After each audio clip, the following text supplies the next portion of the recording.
Alright, welcome back to our Jurassic Park Card Game previews. It's been a hot minute since we've done one of these. I've been hard at work on my PhD defense and my thesis and all of that, which is done now. I completed my PhD, so that's fantastic. It means I have more time now for Jurassic Park things.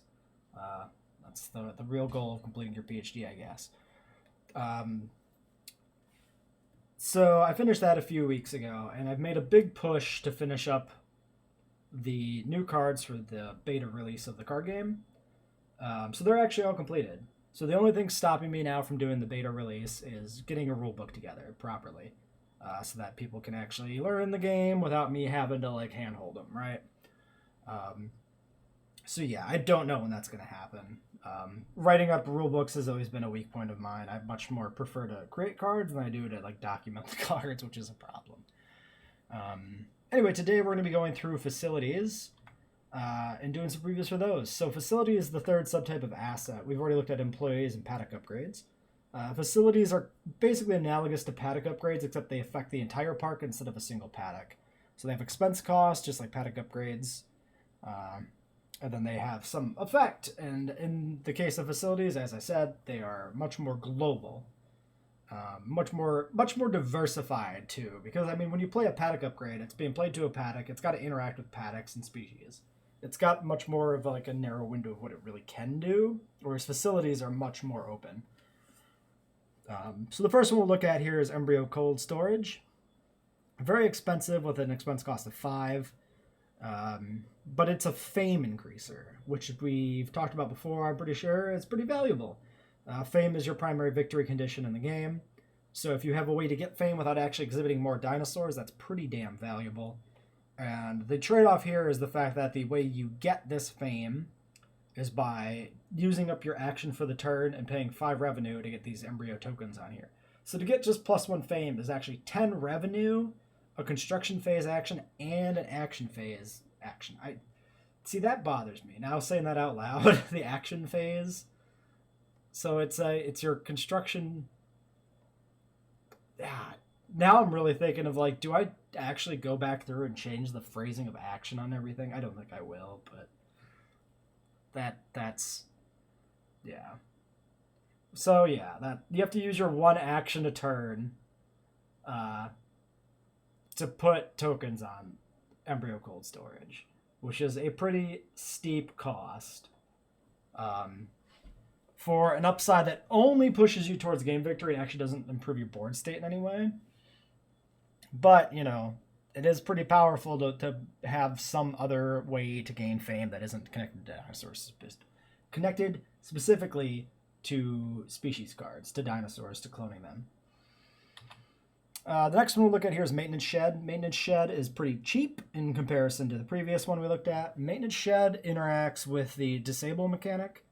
And so what the disable mechanic is if a asset would be disabled, it's turned face down. It still counts as a facility or a paddock upgrade. It still occupies that slot on the board. It can still be further interacted with as a facility or paddock upgrade, but its game text is invalidated. It has no effective game text. So Maintenance Shed just acts as a lightning rod to protect your other facilities and paddock upgrades from being disabled by it causing itself to be disabled instead.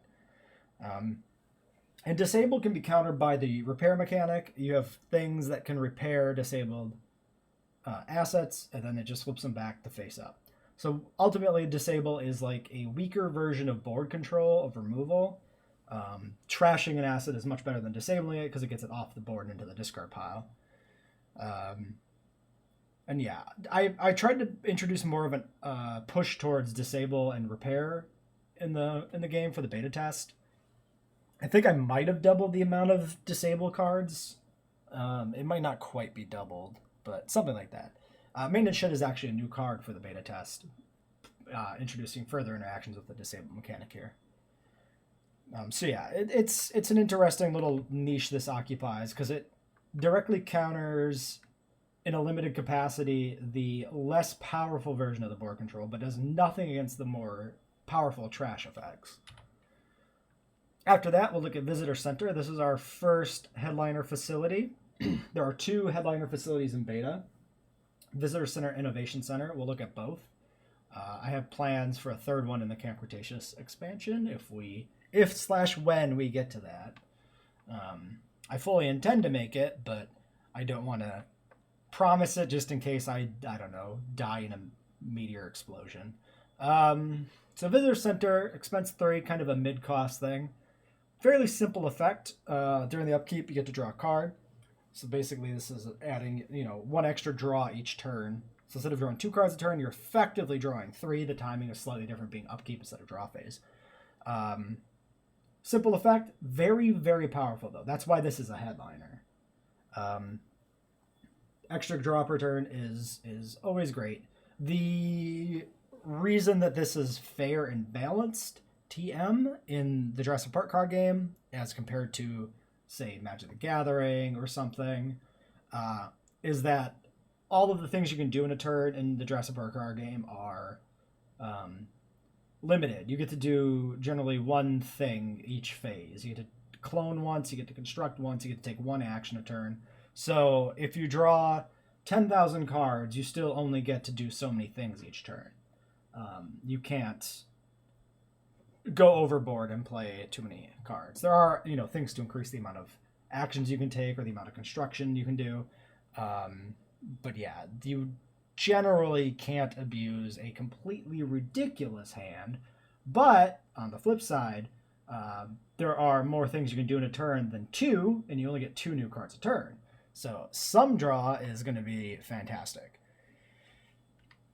The other headliner facility is the Innovation Center, as I mentioned before. Again, expense 3. This one has another fairly simple effect, but again, pretty powerful. This is take an action to gain 3 revenue.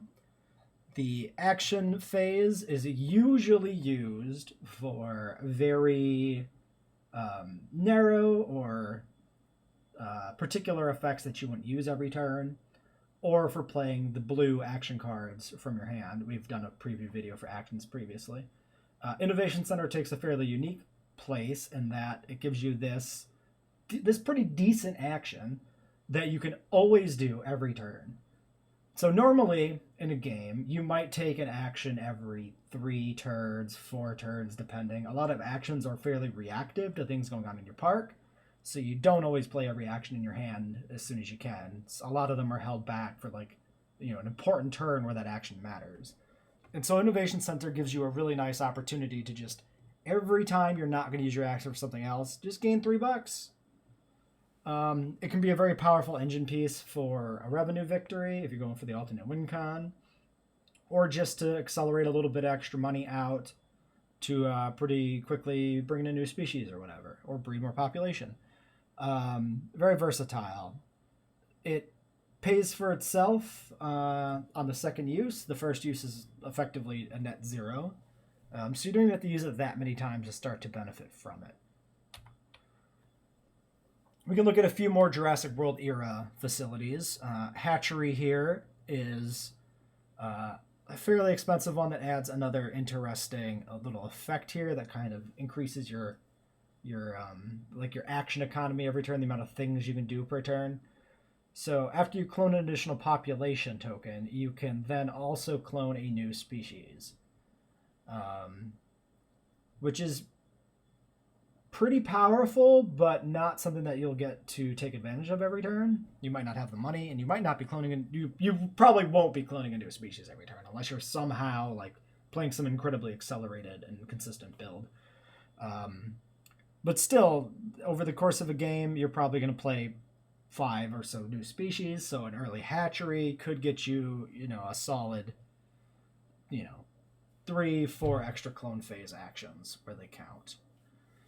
And if your economy is ticking pretty well, if you're opening with a Brachiosaurus as your starter species so that you get that really consistent early game economy, you probably want to be cloning an additional population token every turn for the game. So finding that little timing to sneak in a new species and lose out on cloning your population, because you can only do one clone action per cloning phase, there's a little bit of opportunity lost there. So in that sort of particular build, Hatchery can be very powerful. Not a card that fits into every build, though. Because plenty of other builds are going to have off turns where they don't really clone additional population. You usually do, but yeah, certain other builds, it's not going to be, there's not going to be enough of an impetus to use this card. You're not going to lose enough by not having this in your deck. But for certain builds, fantastic. Then we've got Holoscape. Holoscape is kind of a low rent version of Visitor Center, which makes sense because it's a non-headliner facility. White title, not gold title. So you can have, you know, this in your deck in multiples, and it doesn't take up your valuable headliner slot. What it does is it gets you this kind of conditional draw during upkeep, where you flip the top card of the deck, and if it's a dinosaur, a species card, then you actually get it into your hand, but otherwise it goes away. So effectively you're drawing 1 in 6 cards. So basically every 6 turns you get an extra card. But that's not entirely true, because there's some other benefits, some other cards that can interact favorably with this to like reorganize the deck a little bit, or just to filter things faster. And that's another effect of this, like the fact that the card that this puts in your hand is species specifically means that it is accelerating victory for you, whereas if it was putting in like actions or obstacles, it would be revealing species cards and putting those species, you know, under your deck where you would bury them, right? Make it harder for you to win the game. So this is a card effect that the power level of it is very much dependent upon the fact that it's, you know, pulling your species cards, which are both your economy and your victory condition. So it's never detrimentally hurting your primary game plan. So yeah, pretty powerful for that reason.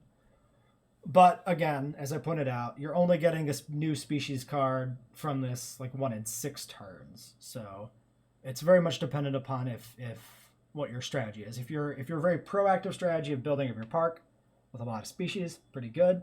If you're a more reactive build that wants to play a lot of obstacles on enemy parks, not as good, right? But a solid card all around. So yeah, I think that's enough previews for this video. I think we can end this one here. Again, I'll reiterate, no timetable for when I'm going to get a rules document out. What I'll probably do is I'll probably get like the rules document started, and when I feel like it's actually getting kind of into a position where it's getting close to complete, I'll probably reveal all of the cards, put up a card album somewhere. I'll have to figure out where I want to store that. It's kind of like a first year preview. Maybe do a video revealing that quick or something, like a 1-minute video or something. Be like, hey, here's the album, go look at it. And then do another video when the actual rulebook is up as well. Also, don't want to make any promises, but I want to look at a way to make this playable online. I have an idea, but I have to figure out if it's going to work, and it requires a lot of work for me. So I don't want to promise nothing, but we're going to look into that. So yeah, we'll leave this one here then, and I'll catch you in the next video.